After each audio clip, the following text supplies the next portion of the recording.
Selama ini udah banyak banget nih ngebahas teknik-teknik NLP yang digunakan atau diterapkan dalam bisnis. Nah, sebenarnya apa sih Coach manfaat dari NLP ini dalam bisnis?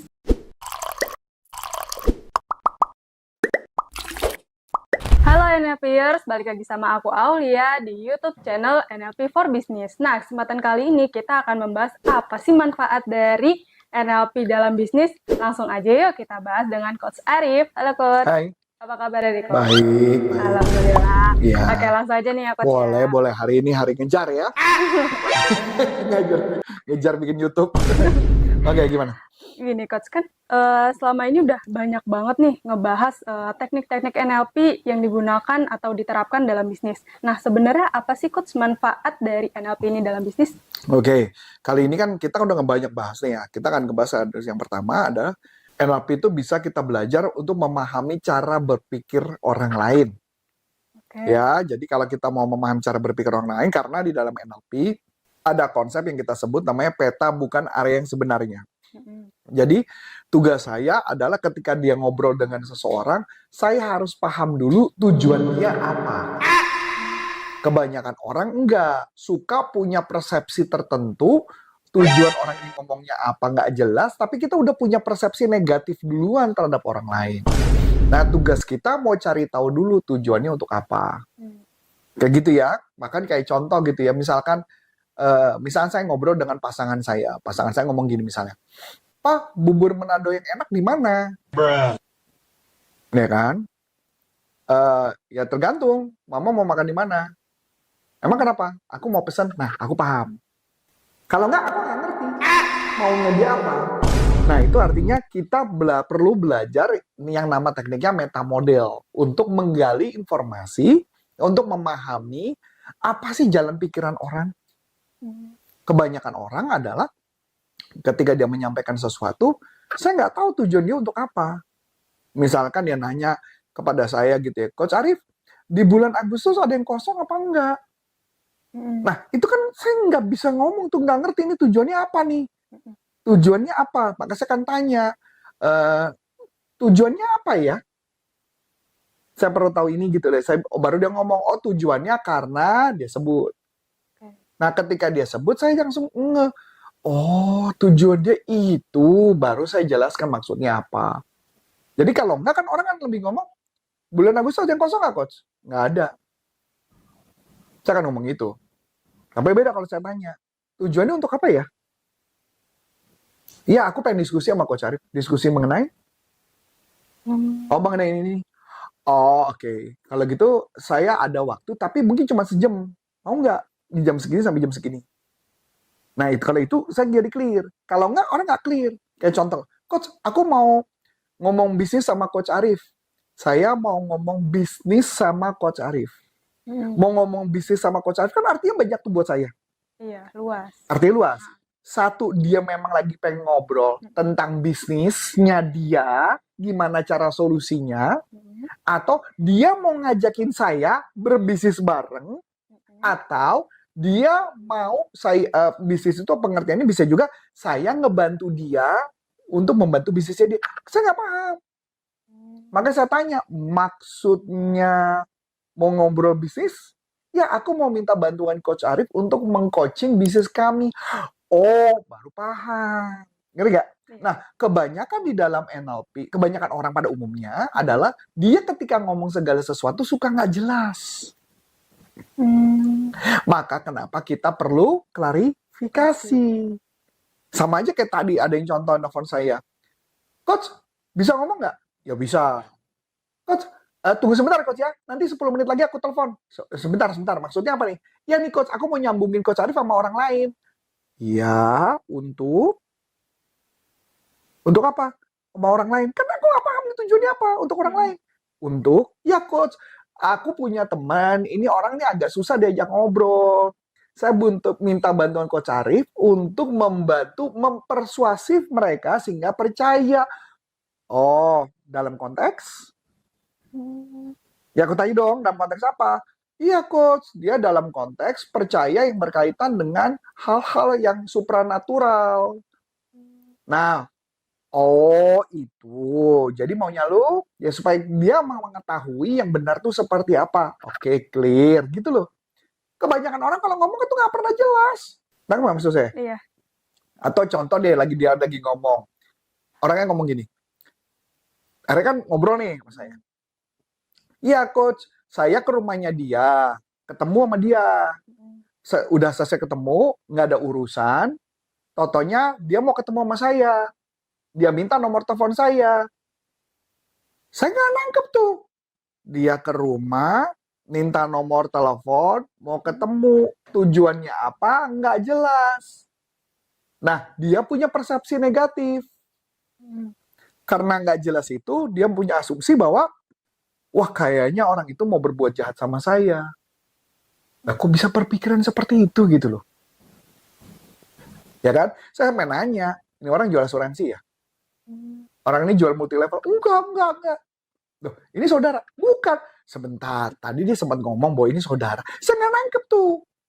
Kebanyakan informasi yang disampaikan suka nggak jelas. Jadi ketika mau menyampaikan sesuatu, saya berusaha menebak pikiran orang tuh, jadi kepala saya udah pusing duluan tuh ketika diajak ngobrol kayak gitu. Makanya, saya nggak bisa mengerti orang kalau orang itu tidak menjelaskan kronologis ceritanya. Makanya NLP ngebantu dengan cara bertanya dengan teknik meta model, mencari tahu apa sih sebenarnya pokok yang mau dibahas. Nah, Iya, makanya saya senang banget tuh. Belakangan ini lagi ada satu teknik coaching yang keren tuh. Coaching teknik kerennya pakai tekniknya mirip kayak Facebook. apa itu, Coach? Facebook itu kan kalau mau ketik Facebook isinya apa di atas? What's on your mind? Betul ya? Iya. Sama. Teknik coaching pertama adalah apa yang ada di pikiran lo yang mau dibahas. Itu keren banget tuh. Jadi makanya iya juga ya, apa yang ada di pikiran lo. Kan saya lagi pikir kalau apa yang dipikirkan berarti kan memang dia ada yang mau di coaching ya, makanya dia mau ketemu saya. Makanya terus tanya, what's on your mind? Apa yang ada di pikiranmu? Bener juga kan? Iya. Ya, terus dia ceritakan curhat. Terus si orangnya ngomong, apa lagi? Gampang banget coachingnya. Ada lagi? Apa lagi? Apa lagi? Nah kayak gitu. Dan masih ada teknik lain. Dan tekniknya gampang banget, simpel, sederhana, sampai terpukau dengan teknik itu. Ih, sederhana banget coachingnya ya. Nah kayak gitu. Clear? Iya. Oke, nah itu yang pertama ya. Yang pertama. Nah jadi salah satunya kita bisa memahami orang lain. Bagaimana cara orang lain berpikir. Kita perlu tahu tuh. Yang kedua pasti membangun hubungan yang baik. Membangun hubungan yang baik.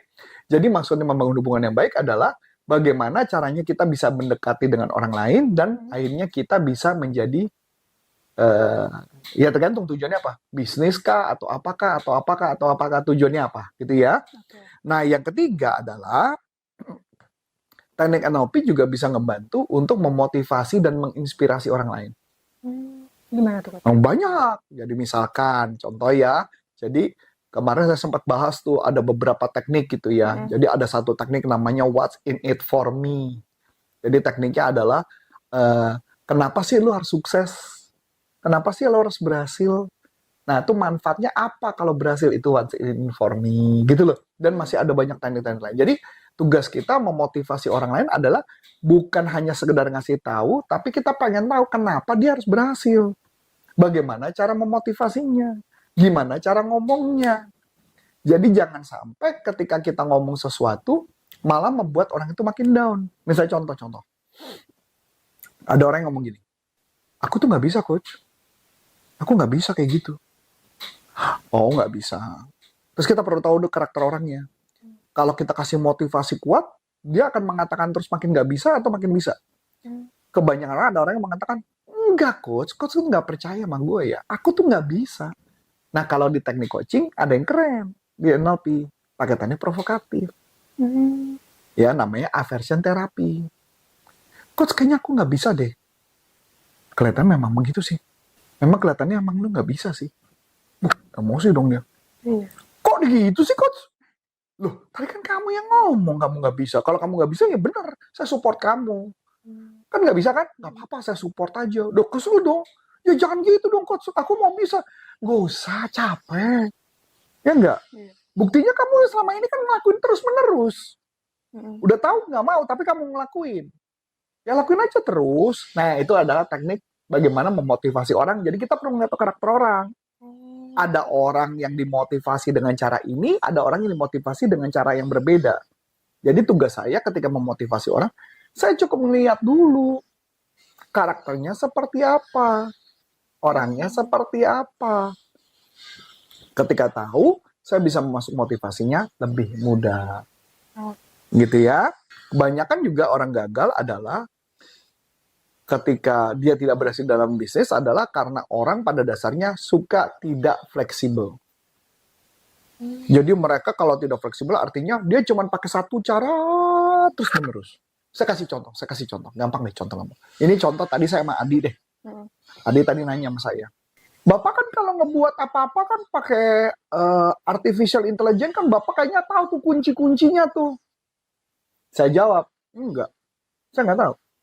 Loh, tapi Bapak bisa. Saya bilang, enggak, saya nggak tahu. Cuma kerjaan saya, karena saya nggak bisa, saya cari tahu. Ya, terus Adi ngomong, iya itu kelemahan saya, Pak. Saya nggak penasaran kayak Bapak cari tahu. Kalau saya tipenya penasaran cari tahu. Karena saya menganggap setiap pekerjaan apapun yang kita kerjakan adalah tidak sempurna. Taunya dari mana kalau nggak sempurna? Gampang dong. Ada feedback nggak dari orang lain? Kalau ketika kita ngerjain sesuatu, nggak ada yang bilang bagus, nggak ada yang bilang oke, berarti pekerjaan kita biasa banget. Tapi kalau ada yang kasih feedback, ini bagus banget ya, ini bermanfaat ya buat saya ya, berarti bagus. Ya dong. Ya, jadi bekerja kebanyakan orang suka salah. Bekerja yang penting kerja aja. Loh enggak. Kalau saya bekerja segala sesuatu harus melihat ada responnya apa enggak. Kalau nggak ada respon, ya berarti nggak berhasil. Kamu harus punya alat ukur. Bagaimana kamu tahu ini berhasil apa enggak. Sama kayak saya contoh gini lagi, contoh. Saya kan punya website. Dulu punya website namanya antoniusarif.com. Antoniusarif.com dibajak sama tempat judi online lah ya. Kemudian domain tersebut nggak bisa saya ambil lagi, hilang. Bukan hilang ya, saya masih bayar, tapi percuma, udah nggak bisa saya pakai. Yang tadinya saya di halaman 1 dengan keyword tertentu, saya menjadi hilang. Tidak ada. Nah, saya berusaha untuk masuk keyword yang baru dong. Nah, ketika saya masuk ke keyword yang baru, tugas saya adalah mengamati kenapa keyword tersebut bisa bagus apa bisa nggak bagus. Banyak orang yang melakukannya gini. Begitu misalkan contoh, ini juga terjadi sama tim saya nih. Keywordnya sebelumnya halaman 9 Google. Terus berhasil jadi halaman 5 Google. Dia udah 5, dia nggak terusin. Atau mungkin dia terusin tapi tidak ada aktivitas tertentu. Tapi yang terjadi? Turun. Jadi 6. Nah, kalau saya tipenya tidak akan nunggu orang. Kamu tahu dong, kalau saya kan tipenya nggak nunggu kan. Ya, setiap kamu lakukan sesuatu kan saya buru-buru ngerjain duluan dibanding kamu kan. Nah, kenapa? Karena saya menganggap saya tuh benar-benar ketika ngerjain sesuatu harus benar-benar bisa perfect. Kalau nggak bisa perfect, nggak bisa jalan. Sama contoh. Karena saya lagi ngedalemin tentang artificial intelligence, saya penasaran banget. Kebetulan gitu ya. Satu ketiga, saya lagi mencoba pakai metode baru. Ya, saya lagi melakukan sesuatu yang baru, tapi saya nggak mau cerita apa. Kalau kamu tahu mungkin. Jadi, saya mau lagi melakukan sesuatu yang baru. Nah, ketika saya melakukan sesuatu yang baru, saya gagal. Saya tahu gagal dari mana. Ketika ngerjain, saya excited banget. Saya laporan ke Coach Adit. Lucu kan? Kenapa saya laporan? Orang nggak ada hubungan apa-apa saya sama Adit berkaitan dengan yang saya kerjain project itu. Saya cuma senang aja cerita. Ketika saya cerita ke Coach Adit bilang sama saya begini. Dia bilang begini. Oh gitu ya? Oh iya deh ya. Gini. Udah selesai. Pas saya coba, gagal. Nggak bisa. Padahal saya sudah ngabisin waktu lebih dari seharian. Dan saya gagal. Saya penasaran, coba cari cara lain. Kan makanya saya sempat nyuruh kamu untuk melakukan sesuatu kan? Dan padahal kamu sendiri belum tahu itu gagal apa enggak. Dan saya sudah ngetes dan itu pasti gagal. Jadi makanya saya tuh cepet banget tuh mesti ngelakuin sesuatu. Akhirnya sampai bangun pagi udah selesai doa, saya cuma pegang handphone aja tuh. Istri saya nanya, lagi nonton film. Kagak nih. Lagi ngapain? Main artificial intelligence, AI. Tau nggak? 3 jam saya ngerjain. Sampai dapet apa yang saya mau. Pertanyaannya, apakah artificial intelligence-nya itu berkaitan dengan prom-prom tertentu? Iya, tapi di kepala saya itu saya berusaha mencari kenapa gagal. Setiap gagal saya coba cari kenapa gagal. Saya tipe orang yang nggak bisa terima kegagalan. Saya nggak bisa tuh. Saya nggak bisa tuh. Jadi ini lucu ya. Jadi siapa sempat nonton satu film ya di Disney Hotstar. Itu bagus banget filmnya. Menurut saya bagus. Karena kenapa bagus? Karena menurut saya filmnya buat saya tipe orang yang suka berpikir. Film itu judulnya Skandal. Skandal ini menceritakan tentang ada satu wanita PR, public relation, kerja dengan presiden di Amerika. Dan kemudian keluar, dia bikin satu firm, bukan law firm ya, mungkin PR firm atau law firm, untuk ngurusin orang-orang yang punya problem.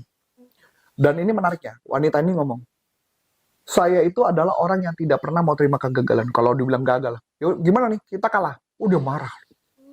Dia marah, gebrak meja. Ya, dia galak banget, langsung gebrak. Nggak mau, saya nggak bisa terima kegagalan.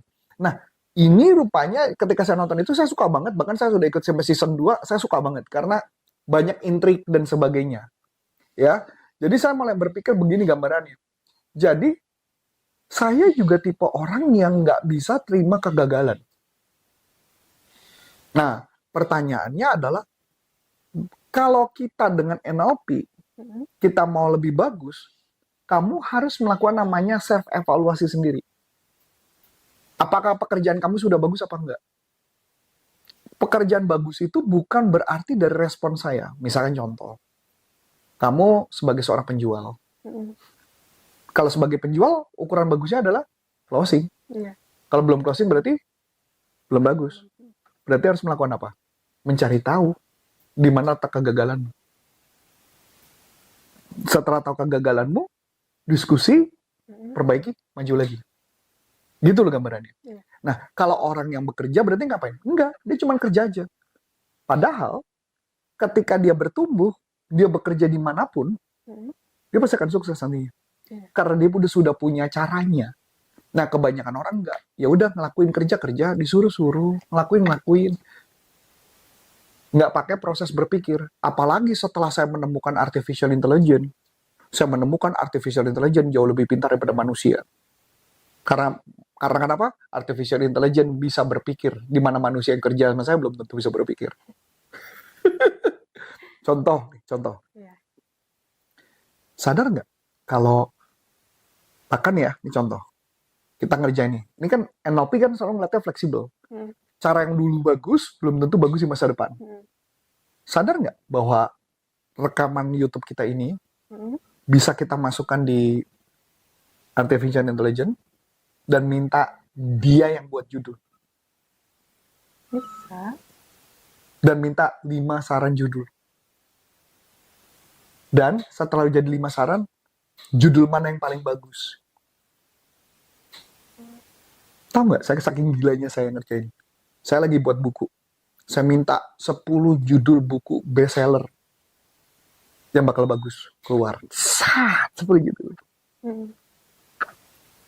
Pilih 3 judul yang bestseller di Amazon.com.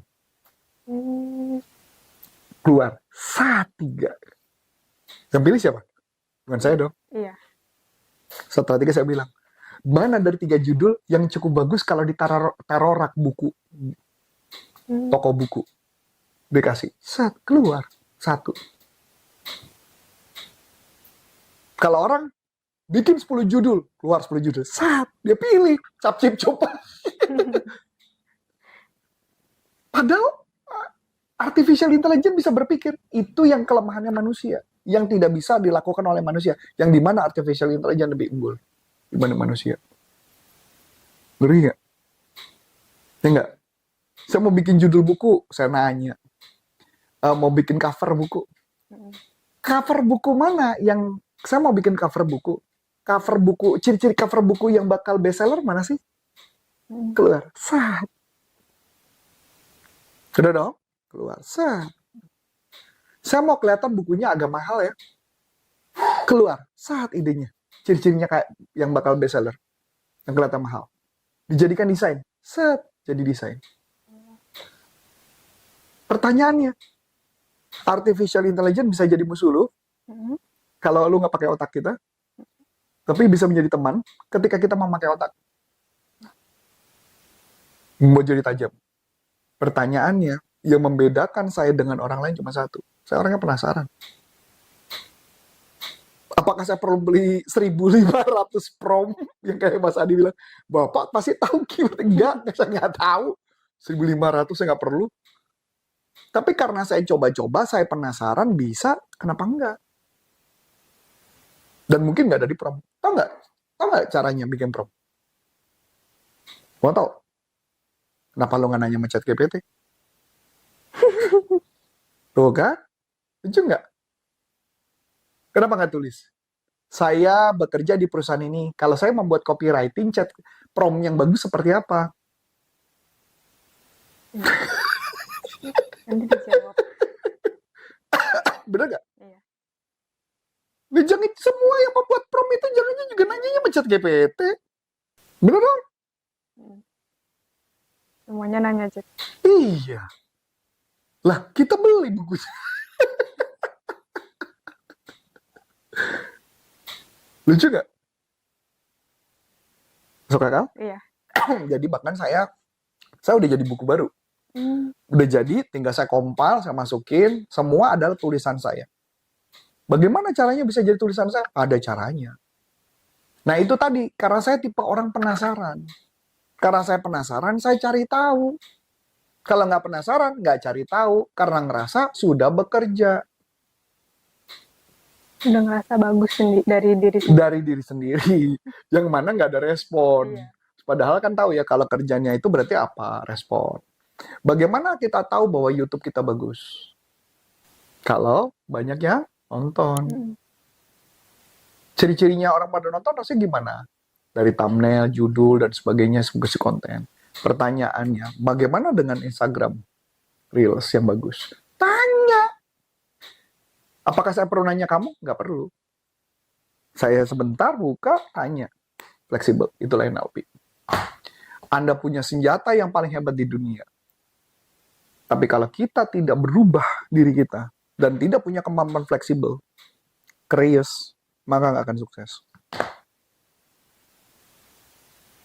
Alat cuman alat. Bener dong, Di? Iya. Alat cuman alat. Alat itu tidak bisa jadi apa-apa. Lu gue kasih golok nih. Lu nggak bisa pakainya. Ya percuma. Paling cuma buat motong cabe. Iya. Suka kan? Itulah di dalam NLP yang disebut namanya fleksibel. Mungkin itu aja yang mau saya omongin. Oke. Banyak banget nih teman-teman manfaat dari NLP dalam bisnis. Dari mulai gimana cara membangun hubungan yang kuat, terus membaca pikiran orang lain agar persepsinya itu tidak negatif dan lain sebagainya. Nah, mungkin cukup dari aku Aulia. Dan saya Coach Antoni Sarif mengucapkan terima kasih, sukses buat Anda. Sampai jumpa NLP for Business untuk Indonesia. Bye-bye.